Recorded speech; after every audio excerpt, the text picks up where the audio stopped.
Hi everybody, so it's time for the big one. This is a combined review of the Steam Deck Oled 512GB and the Asus ROG Ally, because I think if you're in the market for a handheld gaming PC, these two types of devices, if not, these actual two types of devices will be the ones you're kind of looking at. And I think you can't really review one without talking seriously about the other, because there's no clear winner between these two devices. They both have their advantages and disadvantages, and you've really got to think about your particular situation, what you want from a handheld portable gaming device, or if you want more from it than just that, to kind of make your decision. So a bit of background first. So I've had my Steam Deck Oled from just after Christmas, when they made the switch to the OLED screen and changed a load of the internals. I thought, right, I wanted to dive in. It's something, bit of FOMO, bit of fear of missing out. It's an area of gaming that I haven't been into since I had the original Game Boy many years ago. And then recently, Asus UK were kind enough to send me a ROG Ally to play around with. Now, the ROG Ally you're seeing in this review is actually the non-extreme version, which at the time of recording this video, you can't buy it in the UK anymore. Maybe they're going to be reintroducing it, but you can buy it in America. And what Asus have done with their ROG Ally Z1 or Z1 range is that they had two versions. Everything else is the same, so the screen, the memory and everything, but they have a non-extreme version with a slightly less powerful processor and an extreme version.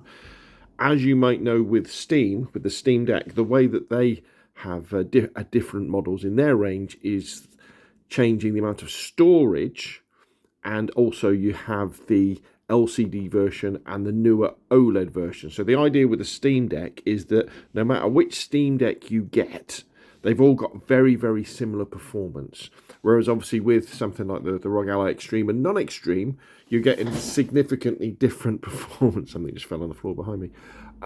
However, what I have done, I have thoroughly enjoyed my time with both devices. It is amazing that we do have these sorts of machines in 2024 that work so well and can do what they do. But what I've done specifically with this non-extreme version of the Ally is that I've taken the 1080p screen and I've scaled it down so it actually is running at 720p 60 hertz, and that way all of the games that I play, I set them up to start off with at 720p. And what I found is, especially in handheld mode, so the 15 watt TDP modes that both of the units use, the performance you get is very good indeed, comparable to the Steam Deck.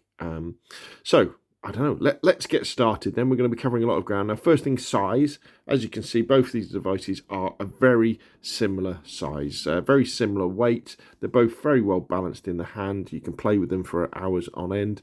They weigh the same, about twice the weight of an Xbox controller. But when you're holding them in your hand, they don't feel heavy at all. They feel about the same weight as a Xbox controller until you hold it with one hand. And then you do notice that they do have some weight behind them, but that's not an issue at all. Build quality between the two, both built very well. The Steam Deck does have a few extra features in the fact that it has these touch pads underneath the thumbsticks, which simulate the mouse, which is a great idea and it's very useful in certain situations, but you don't use it that often. And to be honest, the way that the ROG Ally do it is that you go into the settings, you bring up the command center, and you then use the right thumbstick as the mouse pointer, and that works very well. It's mapped very well, the movement, so that's not a problem that way. They both got the normal things on the top, with thumbsticks and triggers. The Steam Deck does have an extra couple of back buttons that you can see there, which could be useful when you're mapping PC games, because it's giving you an extra couple of buttons to play with, where the ROG Ally just has two.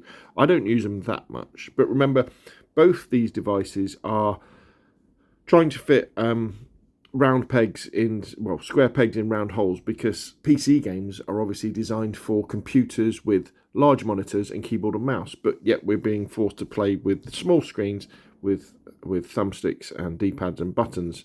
And so sometimes having those extra buttons helps. Of course, most modern games do have proper gamepad support, so that's not really an issue. You do have the different layouts. The Ally has got the kind of Xbox layout with the asymmetrical thumbsticks, where with the Steam Deck they're kind of in a line. There's definitely an argument that the colour scheme of the Steam Deck needs a little bit of work. You know, it's nice having black, but I would have liked to see some delineation behind, you know, round the touchpads, or the Steam button is there on the left hand side, or the option button's there, or even these buttons up here, because, you know, it's all pretty much black or dark grey. Where with the Ally, you know, you can really see what's going on. And I know sometimes we take the Mickey out of the LEDs, the RGB, but I think it looks quite cool. And the Steam Deck may have looked magical. Imagine if it had like glowing bits around those.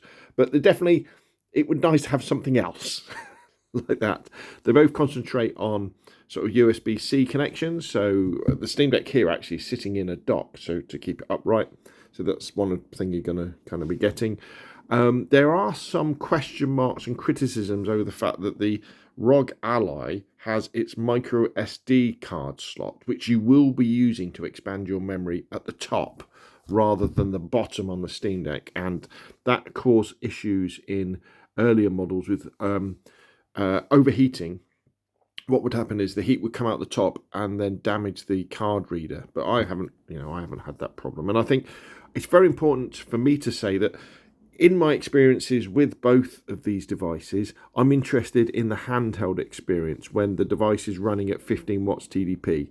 I'm not interested in most cases where it's plugged into a power supply and you can whack up the wattage, because that's not the point of these devices.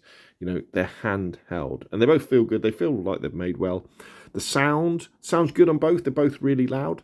The ROG Ally actually has something, sometimes I think it has almost like a 3D sound effect, where the sound actually appears like it's coming from outside of the machine, somewhere further to the left and right, but I don't know what that's really like. But the screens, this is where there will be plenty of debate. Now, I bought my Steam Deck Oled because they updated the screen to the OLED, and lots of people were saying, oh, this is, you know, the best thing since sliced bread. And they also updated a load of the internals as well. But this LCD screen on the ROG Ally it's magical. It is absolutely fantastic. So it's a 1080p 120 frames per second screen. The Steam Deck OLED is an 800p am I going to get this right, 90 hertz screen. Does it go up to 120? It just goes up to 90, doesn't it? I say just, I mean that's fantastic. However, this screen here is absolutely amazing because it's VRR, variable refresh rate. It's also incredibly sharp. So even when you're running at 720p on a 1080p panel, and I'm not using any FSR or RSS, you know, the RSR, sorry, the upscaling technology, it looks really, really good. And that variable refresh rate means that when you're running at lower frame rates, games still look very, very smooth. So an example would be, say Cyberpunk looks very good, even on the ROG Ally non-extreme version, which this is, because the variable refresh rate kind of smooths everything down. And in fact, when you're playing something like Fallout 4, which zooms along at 60 frames a second, no problem on both systems, in most situations, unless you're in a built-up area and it's getting a bit hectic, it looks smoother on the ROG Ally because of that variable refresh rate screen. If the Steam Deck had the ROG Ally screen, it would almost be game over, I think. I mean, saying that, the OLED on the Steam Deck is very, very nice. It's HDR, it's very, very bright, it's very, very dark, but don't write off the screen on this one. As far as performance, again, it's difficult to say directly because, you know, I'm using the non-extreme version of the ROG Ally set to 720p. The Steam Deck is obviously 800p. The Steam Deck OS, SteamOS, which runs the Steam Deck, is all based around getting the best performance for gaming out of the Steam Deck. So there are individual updates for Proton, which is the level of compatibility between Linux, which the Steam Deck runs on, and obviously the Windows games that it's run, to improve the performance of individual games. So there'll be a patch for the Steam Deck OS, which will be specifically to make Helldivers run better. Whereas, obviously, the ROG Ally is Windows, and it's not like Microsoft are going to release a patch that for that particular thing. It's just not going to happen.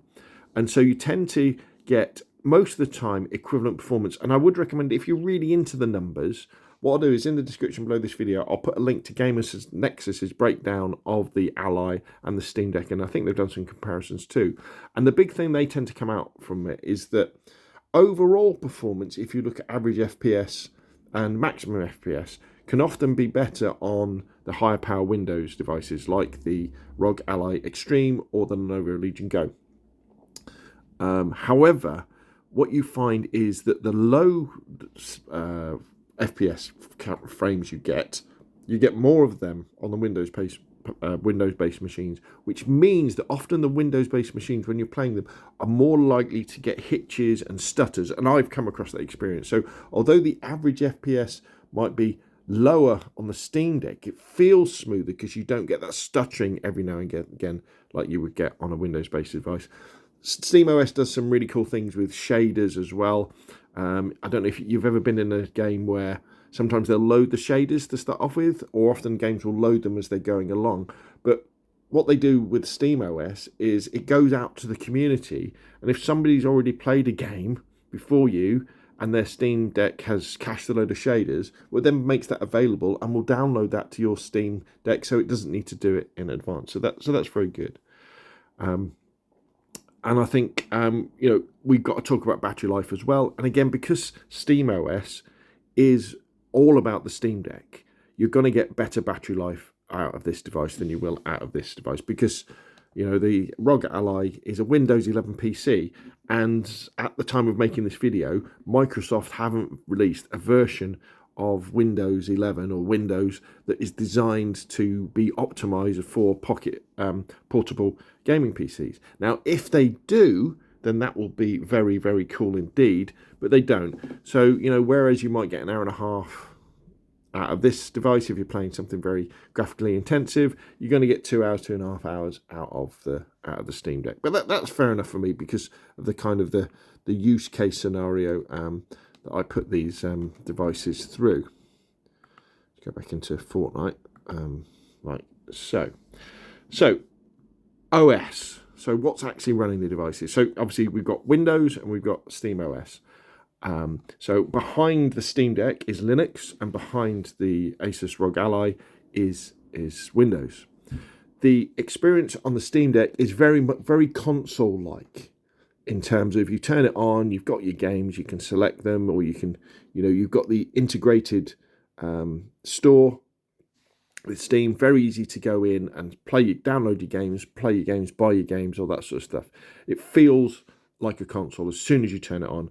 You can do things like you can suspend your games so that it'll just turn back on again. It's all very easy, very, very smooth. You can go into desktop mode with the Steam Deck, and that will take you into Linux desktop. But, it's all based around being tightly integrated with the Steam store and the Steam experience. And we'll talk about this a bit later, but, the Steam Deck is all about Steam. I know it should be obvious with the name, shouldn't it? You can play other launchers. You can put other launchers on there and games you bought in other places, but it is slightly more difficult. Now, with the ROG Ally, it does have its software that you can see here that works in a similar way, that you can have all your games ready, and you can have this so that it fires up on launch. And then we've got our command center there, and it's very nice. But for me, the exciting thing about the ROG Ally is the fact that it is a Windows PC with all that entails. The fact that, I can install mods, I can install whatever launcher I want. I can have the Epic launcher, hence why I've got Fortnite here. It plays well with all of the anti-cheats, where you'll find like the Fortnite anti-cheat and the PUBG anti-cheat. They don't like Linux, and there's a few other games as well, so that you can't install and you can't play the PC versions on this particular handheld, whereas you can on the ROG Ally. Things like Microsoft's Xbox Game Pass, very important to some people, because you pay your subscription, and if you've got Xbox Game Pass Ultimate, you can stream Xbox games to your device, and it works very well on a local network where You can stream it to the Steam Deck, but it's a little bit of a workaround, and you can't really play nicely with Xbox Game Pass on the Steam Deck. So that could be a bit of a problem as well. So overall, I've got to say, once you've got used to the Windows experience on the ROG Ally, it just has all of the problems that Windows has, with updates happening every now and again, the fact that things come in lots of different places when you're trying to adjust things, whereas it's all smooth and much easier on the Steam Deck. So again, it probably depends on what type of user you are. If you're familiar with Windows and kind of its shortcomings and the things you've got to do, then you'll be more than at home with something like the ROG Ally. And we've talked about the limitations. The limitations of Windows is the fact that it's not optimized for mobile gaming, but you can install any any Windows app you like.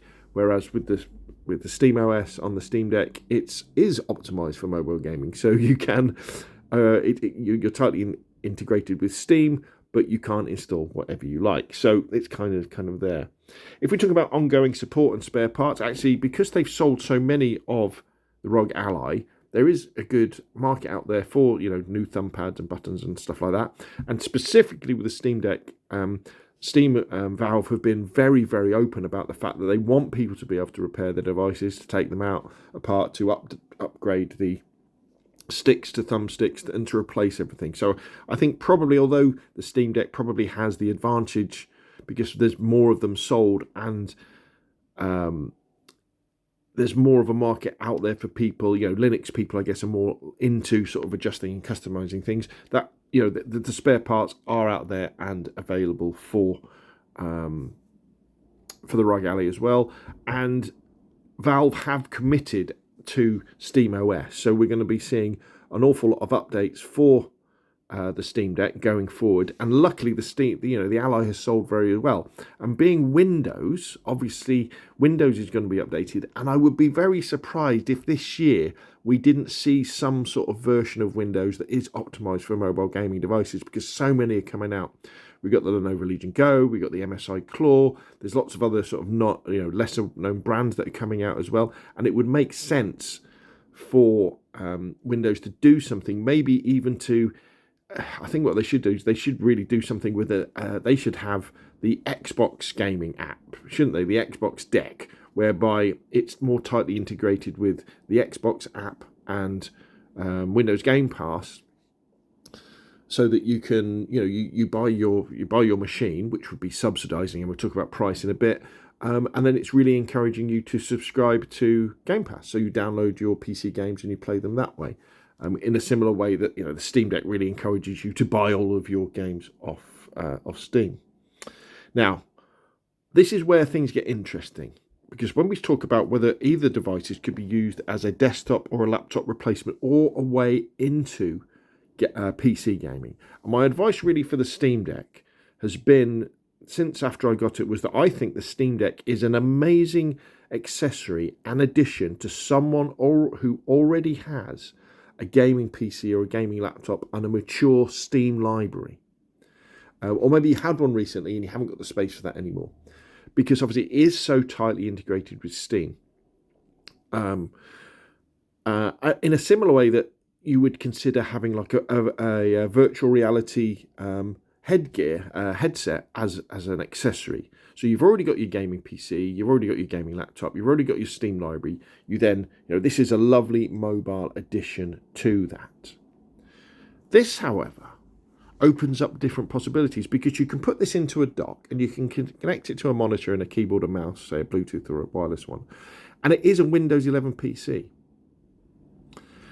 So, and again, we can talk about this a bit about price, is that if you can get this for a good price, i.e. significantly cheaper than a gaming laptop or a gaming desktop, this could be a good way into gaming PCs, because you can install whatever launchers you want. So you can have Steam, you can have Epic, you can have Battle.net for Call of Duty, you could have the Ubisoft launcher, all that sort of stuff that you can't have on the Steam Deck. And although the Steam Deck does have desktop mode, it's not quite the same. You can have allowing for storage size, and you can have Photoshop on here.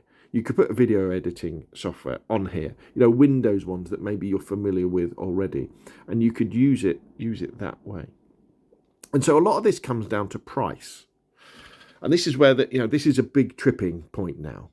Because if we look at prices, and we're going to talk about UK and American prices, if we talk about the Steam Deck, okay, so you can pick up this version of the Steam Deck, so the OLED version. I think at the moment, and I paid about £480 for this. If we were to have, so it's 512GB OLED screen. If we were to buy the ROG Ally Extreme version, which would be the direct equivalent, you're talking £600 at the moment. So in America, that would be, say, $550 and $650. And that's a big difference in price. Now, I guess one of the big reasons for this is that Steam, Valve anyway, can sell Steam Decks for less of a profit, or maybe even they don't make much profit on them at all, because they know they're basically locking you into their ecosystem. If you buy a Steam Deck, you're going to be buying more games off Steam. And I know, for example, since getting my Steam Deck, I owned, I think, a few of the Battlefield games on EA, the EA launcher, but it was such a pain trying to get them working on the Steam Deck, with workarounds, that I just rebought them on Steam. So Steam know they're making up for the lack of profit at the price they sell these by you buying the games off them. However, Asus don't have that advantage. They don't get a cut of Steam games if you buy them. They don't get a cut of Epic games or anything like that. So they need to make their profit off selling the hardware. So you've got this really big difference in price, which then makes the question about whether you would use it as a laptop or a desktop replacement maybe sometimes a bit moot, because you can probably get in sales a usable gaming laptop for sort of similar sort of prices, especially if you're going second hand with desktops and things like that. Where it becomes very interesting though, and sadly at the moment of recording this video you can't get this in the UK, is the price of these in America. So if you get the non-extreme version of the Asus ROG Ally in America from Best Buy, at the moment it's $400, which is about £350. I don't suggest you try and import or anything like that, because you'll have a different voltage on the controller and the warranty and all that sort of thing. And then you think, well, wait a minute, for $400, one of these, and I've tested this one, I've plugged it into a monitor with a keyboard and mouse, and although it's 720p, obviously on a 24-inch monitor, it's a little bit soft. It is a way into PC gaming, and I think probably quite a cheap way. So, so who should buy these devices? Well, kind of going off that, I would say if you haven't got a Steam library and you're coming from the console world, but you're familiar with computers, you've got a non-gaming laptop or a non-gaming desktop, so you know how Windows works and updates and all that sort of stuff. If your budget is really, really tight, say your budget is around sort of $400, the ROG Ally Non-Extreme could be definitely a way into that, because you've got this device that's a mobile device that you can use. You can play all the common games, all the launchers on there, and they work nicely at 720p. But you can plug it into a dock and into a keyboard and mouse system and a monitor, and you've got a low-end gaming PC that can run Windows, which I think is very exciting, which is kind of a thing that you can't really do with a Steam Deck. There are, you can do it, you can dual boot and do all this sort of stuff, but it's a pain, it's a workaround, and it's not very, very simple. So I think that's definitely a use case scenario. Whereas obviously if you're talking $600 for something like this, then that's different. The Steam Deck for me still, I love it. It's a fantastic device. It runs so well. It's so easy to use and all that sort of stuff. I would still suggest, though, that the Steam Deck is a nice accessory that somebody who already has a gaming PC, whether it be a laptop or a desktop, and already has a mature Steam library, that's what you would buy. You would buy this as a next kind of mobile add-on. If you haven't already got a gaming PC or a gaming laptop, I would suggest that before you buy a Steam Deck, you would be buying that gaming laptop, or you would be buying that gaming desktop PC. You'd be developing and buying your Steam library, and then you'll be buying this next. Because of the limitations of the fact that it's a Linux PC. So because there may be things that you want from the device that it just won't do, or it is difficult to do because it's Linux and it isn't Windows. Okay, so what would I buy? So if we kind of went back time to Christmas, in when I was making a decision about buying the Steam Deck, when I've made the decision to dive into handheld gaming PCs, what would I buy now? Okay, because obviously I can't just flash the cash and buy another one. And my answer would be this: if the ROG Ally Extreme had been the same price as the Steam Deck Oled, I would have bought this one, definitely.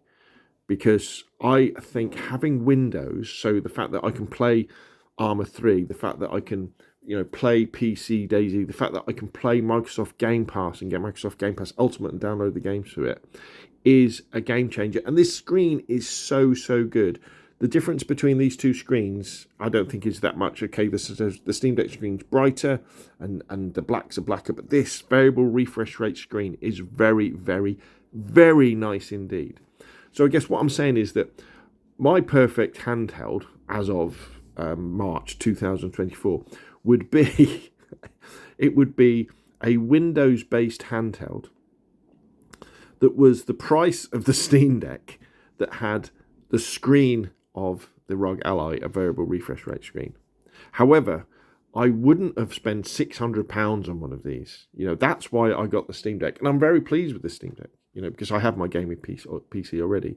And at that price, okay, it's not cheap, £480, but, I got it on PayPal, so you could spread the payments over 3 months. So it was a lot cheaper that way. Because, to be honest, what I was going to do is I was going to buy the Steam Deck LCD model, which is £350, I think. So it's really cheap.